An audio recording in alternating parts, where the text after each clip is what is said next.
This is Rob Tubber for Boxing Social in association with BetVictor. Delighted to be joined here today by the body snatcher, Dillian Whyte. Today at the press conference ahead of your rematch with Chisora. First and foremost, Dillian, how are you? Nice to see you.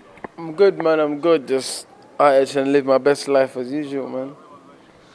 How's preparation gone for this fight? Been a while since I've seen you. I think last time I saw you, it was just after the fight had been officially announced. How's things been? Everything's been good, you know. It's been very good, training hard. I think I saw you after that. I saw you at Richard's fight. You did? Yeah. So, yeah, everything's been good, training hard, you know, just trying to stay healthy, get through camp, training hard. But it's been a very hard, grueling camp, man, but we love it.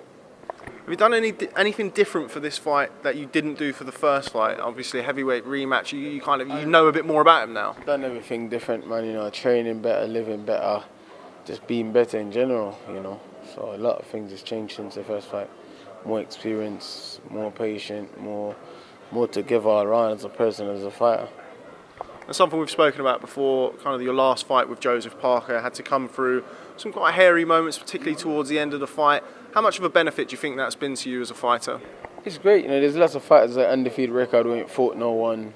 You know, if you fight good fighters, you're gonna have hairy moments. You're gonna get knocked down, and you might have a losses or two. That's only if you fight good fighters. So I'm fighting the good fighters, and I'm still learning. I'm still, you know, it's crazy. I'm still not the most experienced fighter there is out there. I'm like the less experienced fighter out there.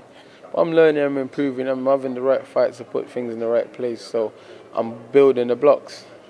Do you think in a way that's kind of benefited you because you have been, not forced to, but you've chosen to take difficult fights to develop as a professional but still boxing at a very good level? Do you think that's going to be a benefit to you moving forward? Yeah, it's a benefit. You know, you have to tick the boxes, you know. I mean, you can't just, you know, a lot of time when you go into the office, you start off as T-boy and you work your way up, you know. You don't just go in and start as manager, you know what I mean? 'Cause if you don't know how to manage nothing, then if you can't manage a cup of tea, you're going to manage an office. So, yeah, it will. This fight has had a little bit of an absence of kind of the spice that the first one had. Any difference, any reason for that? I don't know. Young Ducks, Derek, man, I'm cool. I'm always cool. I'm always cool, man. Just get on and do my thing. I'm not really bothered about this, that, and the other, you know. So let's see. What do you make now at the end of camp? His kind of link up with David Haye. We saw him at the workout yesterday. He looked trim. He looked in shape. Are you reading anything into that? No, you know, you can't read things into that. You know, looks and being able to fight. I know you are two different things. You know, this ain't bodybuilding. Bodybuilding is about looking on stage, but you know, there's other things that's involved in this. You know, as you can see, David looked great against Bellew. You know, if it was a looks competition, you'd have picked David here 20 times over Bellew, and Bellew still spanked him. What have you improved on, without obviously giving the game away? Well, what have you improved on specifically for this fight, and what do you feel you still need to improve on as a fighter? I improve in every area, and I'm still need to improve in every area massively. Now, talk of this fight has kind of been, not dominated, but it's kind of the elephant in the room is the Joshua fight next April. I know you're not going to be looking past that, but has it been difficult to focus on this fight with all of that talk? No, it ain't been difficult, you know. That would be stupid, you know what I mean? I got have this fight in a couple of days, why would I be focusing on another fight that could be 4, 5, 6 months away? It makes no sense. It ain't been difficult at all. Now, in the past, while you and Anthony Joshua obviously have a long-standing rivalry, you've always been kind of mutually quite respectful. I saw an interview you did the other day where he said he hopes you get beat and he hopes Chisora smashes you up, or words to that effect. What was that like when you heard that? I wasn't surprised, you know. Joshua is a piece of shit. I wasn't surprised. And like you said, Chisora was his hero at one stage in his life and his career, being both Finchley man and Chisora was on top when he was an amateur. So Derek was his hero and their mate. So I'm not surprised. Of course, he's going to back his mate, you know. So yeah. Do you think any part of Anthony Joshua kind of hopes you get beat to put a blocker on a fight with you in April? He does, because he doesn't want no parts of it. He doesn't want no smoke. He don't want no smoke. You know, he don't want no smoke because he knows last time around I wasn't healthy, I wasn't fit, and I must get him. Now I'm healthy, I'm fit, I'm more experienced, I'm boxing, I'm doing this, I can fight. He knows I'm not coming here to play games with him this time, you know. So yeah, he knows, but he preferred to fight Chisora than me. Much easier fight. What do you make of Anthony Joshua making these comments? Is kind of a little bit out of the ordinary for him. It's coming off the back of a year where he's been kind of on the receiving end of a bit of criticism, the Wilder fight not happening. Do you think that's kind of a product of that? Nah, he's just a piece of shit, that's all, you know. The camera maker want to be this good boy image, but he's not. I've always said it. I've been saying it from time, and more people have seen it now, so, you know, it's a piece of shit, that's all. Another fight that's been heavily rumoured for both of you, really, and I know it's a fight you've talked to me about months and months ago, is Jarrell Miller. Now, Jarrell Miller was in London yesterday. He's going to be at the fight tomorrow. Potential fight is the rumour with him and Anthony Joshua in New York. Just your thoughts on that? I'm not surprised. All of these guys are easier fight for Joshua than I am for him. So, you know, and he needs to break into America. So, Miller is probably a decent fight for him to have there. So, I'm not surprised if he fights Miller. You know, I'm not surprised. You know, he doesn't want this problem that Dillian Whyte's going to bring to the table. You know. Is Jarrell Miller a fighter that interests you? He was, in kind of his own way, was again very respectful of you yesterday, but also kind of said he wants to knock you out. He said that if he didn't want to knock you out, he'd be a big Dillian Whyte fan. It's kind of a backhanded compliment. What do you think of that? You know, a lot of these guys say stuff publicly, but they respect me anyway. They know what I'm about, and they know that I'm cool. But there's a burning furnace of rage and anger and destruction inside of me, so they know. You know, they know they have to respect me. You know, because I'm cool. But if you disrespect me, then there's a problem. They know, and you know, he's alright. I ain't got no beef with him. As long as he stay out my way and he don't start saying silly stuff like, then I'm alright. You know, I'm cool. I'm actually one of the coolest guys there is around. But if you start messing with me and start talking crap, then it becomes a problem. Joshua has been long linked with a fight with Deontay Wilder. Wilder is now potentially. I don't know what's taking that fight so long to happen. It's a simple fight, man. You know, but if no one wants to lose, no one wants to hold on to an undefeated record, no one wants to risk it, no one wants to take chance. Just make the fight happen, man. That's why I got a lot of respect for Tyson Fury, because he went out there, he done his thing, and he took the fight. He stepped up. What can you say? You know, Fury stepped up and done his thing. Nothing but respect for him. Let's just talk about that. We're going to come on to that a little bit later, but we might as well talk about it now. You've mentioned it. You told me before that fight that Wilder should win, but I think the word you used about Tyson Fury was weirdo. Yeah. Tyson Fury is a weirdo and he might pull it off. Yeah, he does weird things, and once again he went over to America and proved himself. You know, listen, Fury. I'm not the biggest Fury fan in the world, but you know, I got nothing but respect for him. He done his thing. You know, he showed the world how rubbish the entire world is. You know. Where does that put Tyson Fury, in your opinion, now in the heavyweight pack? I mean, he's the lineal champion. He beat Vladimir Klitschko when Vlad was over. Lineal champion nonsense. What is this lineal champion nonsense? Has he got a belt? I don't get this lineal champion nonsense. He's a former world champion. He's not lineal champion. What's this lineal champion nonsense? What is that? He's a former world champion. You know, this lineal champion bollocks. I don't get it. What's lineal about this? It's nonsense, man. He's a former world champion. He had the world titles. He threw them away. He's a former world champion.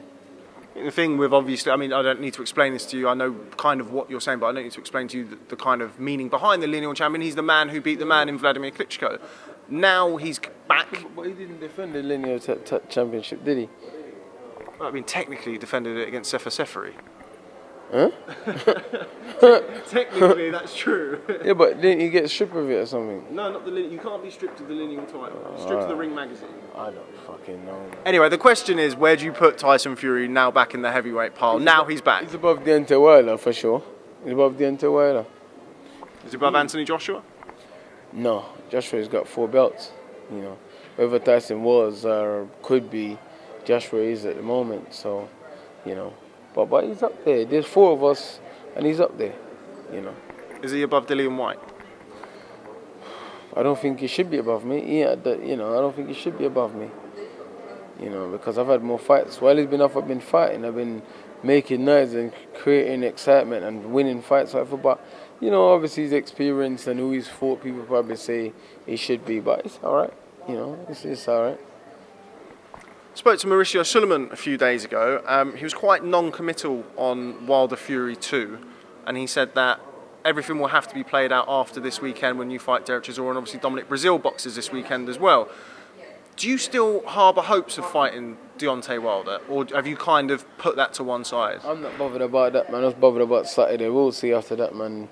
When the WBC guys here that I know, I'm sure he's going to have a conversation with me, so let's see what happens. Talk to me about this fight on Saturday night. Was quite surprised to see that it ended up on Showtime. I understand you don't make deals in that regard, but what just your thoughts on that? The zone didn't step up. They're giving other guys millions and millions and millions. They didn't step up. So it's my career. I need to do what I need to do. And that's it. Obviously, Showtime stepped up. The zone didn't step up. So we went with Showtime because the deal was far, far, far superior from what the zone was offering. So there's other players in the game, and that's what the zone needs to remember. There's other players in the game. They're not the only players in the game, and it's good for boxing. Obviously, I thought that being with Eddie Hearn and Eddie was in the zone, I thought automatically they come up with the best deal, but they didn't. So, the deal was terrible. And they leave the market open for someone like Showtime or ESPN to step in. So, who knows where my future lies with the American TV rights? Who knows? Does the fact that you're working with Showtime in this deal, that kind of opens a door to a potential Deontay Wilder fight in the future, doesn't it? It does. It actually does. So let's see.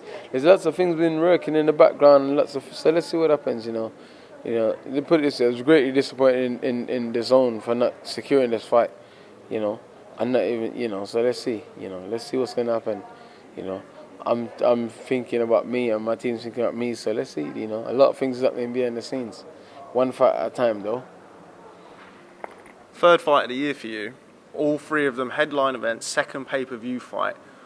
Been a hell of a year for you. I mean, look where you've come from and look where you are now.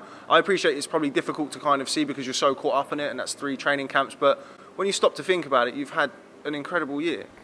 Yeah, but I don't think of things like that. I just think because it's another step towards my end goal. But it's another step. It's another step, man. Another step. I just keep ticking them off. It's another step. Another fight that was kind of talked about for you was Luis Ortiz. He was in action on the Wilder Fury undercard. Didn't know if you actually caught that fight. Yeah, he fought a cabbage and shred him to bits. That's all. There's so many fighters' names that's linked to me, but these guys. We offered Luis Ortiz the fight. We actually offered him December. We offered him this weekend. We offered him publicly. We offered him. We offered him. We sent it up, but a lot of these guys chat rubbish, man. You know me, I'll fight anyone, I don't care. Some people say they will and they won't. But we make offers. We offered Miller the fight as well. We offered Manuel Charr the fight as well. We offered all these guys the fight. None of them didn't want it.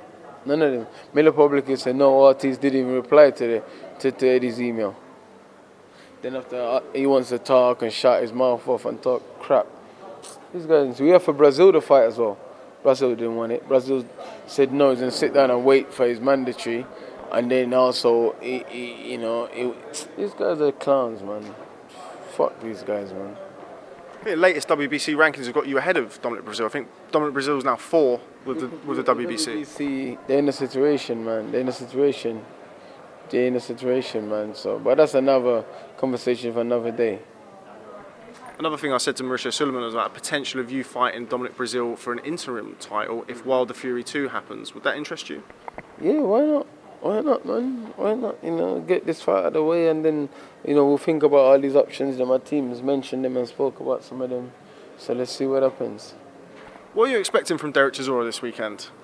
He's saying he's just going to come straight in the middle and have a tear up and you have to box. Do you have to box or can you win the fight in close range and mid-range? Derek's talking all kind of stuff, man. This is boxing. Guys say stuff. Guys try to use reverse psychiatry and stuff. So I don't think even Derek himself know what he's expecting. I don't know. We've seen him in fights before where Dan Charles has said to him, Derek, you know what you're doing? And he goes, no. I can remember it was Klitschko or somebody. He fought and he heard Dan Charles saying, Derek, you know what you're doing? And he went, no. No. I just showed you the guy's mindset, so you can't try and plan for someone that you have to just cover every angle and whatever it comes to be able to deal with it, Do you buy into this kind of the rebirth of Derek Chisora, War Chisora? He's now got Haye and Haye's talking about he's been doing this right and that right, and he's living in the gym. Do you buy into that? If you talk shit, he's been sleeping and eating. What? As in, you've never been sleeping and eating before. David talks shit, man. The only thing that's funny is Haye's looking quite slim, and I heard the donkey's been eating Haye, so I don't know where the connection is there. Chisora eating Haye, and Haye's looking slim. Weird. You always have such a fine way with words. Interesting thing that came out is I think it's been talked about. I heard Spencer Fearon talking about it, and Johnny Nelson spoke about it. Your sparring stories with Derek Chisora, first and foremost. Talk to me a little bit about it, because I don't know it from the horse's mouth, or from the donkey's mouth, should we say, in this instance. What? The donkey's not here. Why don't you tell me about those sparring stories? We had some good spars. Sparring is sparring, man. Fight's fight. You know, that's all there is to it. Sparring, fight's fight. You know. So let's see. Did you have an eye on him from that early age? I think Spencer was saying you were 18. Yeah, you know, he was the top dog. He was top dog at the time. I was just a nobody. You know, I saw him in pencils and a wife beater. You know, so. But it's good though. It's good to see the progression and the improvement. You know, and stuff, because he was British champion at the time or whatever it was, and I was just some street fog that could scrap. No boxing skills whatsoever. Another funny quote that I was drawn to from the announcement press conference is David Haye, you work for me now, David. Talk about that dynamic, because another thing that I've spoken to you about in the past is after you got beat by Tony Bellew, you said you were still interested in a potential fight. Does that interest you? What's your kind of view of David? If you see the way David walk around now, he's dragging his right leg behind him. David's finished. I can't believe how finished he is. He's a broken man. He's finished. But he's a rich broken man though. But he's finished. He can't even walk properly.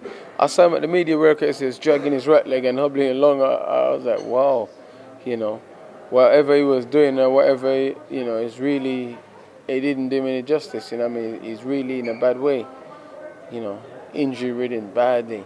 But he done well for him and his family. He's got a good life, so yeah, good luck to him. How much, if anything, are you expecting the Carlos Takam fight to have taken out of Derek Chisora? I don't know. They said he's reborn and, you know, he's giving his life to God and he's drawing new energy from there. And Dave is giving him new energy, and he's a Ruben Tavares, good strength and conditioner. So I don't know. We'll see. But Derek's always had hard fights and he always shows up. So yeah, it's tough. He's definitely going to be punch drunk though. Definitely. He's going to be punch drunk to the nines at the end of his career. Last time we sat here and did an interview was before you boxed Joseph Parker. You had half a ginger beard.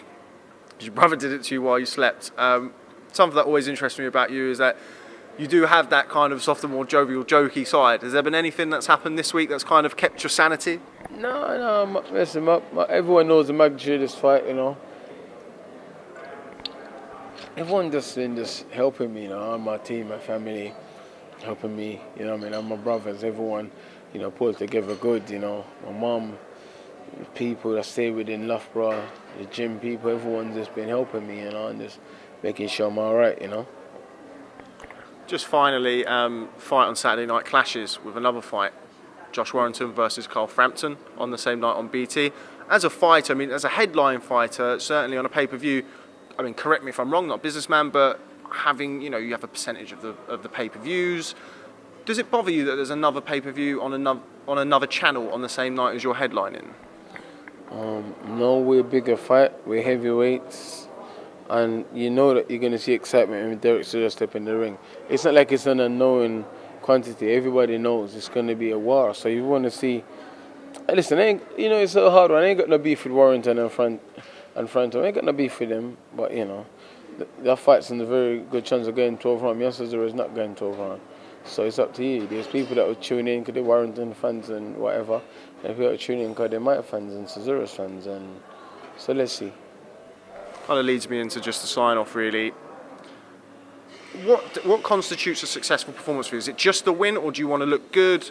I mean, you're boxing on Showtime, so you've got that American audience. Are you looking to go out there and stop Chisora? I'm just going to do my job, man. I'll go out there and do my job, whatever it takes. Whatever it takes, I'm just going to do my job. Okay, well, Dillian, it's always a pleasure to sit down with you. Appreciate you making time for me in such a busy week. I'll catch up with you potentially later today at the press conference. But yeah, thanks very much for speaking to Boxing Social. Look forward to catching up with you soon. Cheers, bro.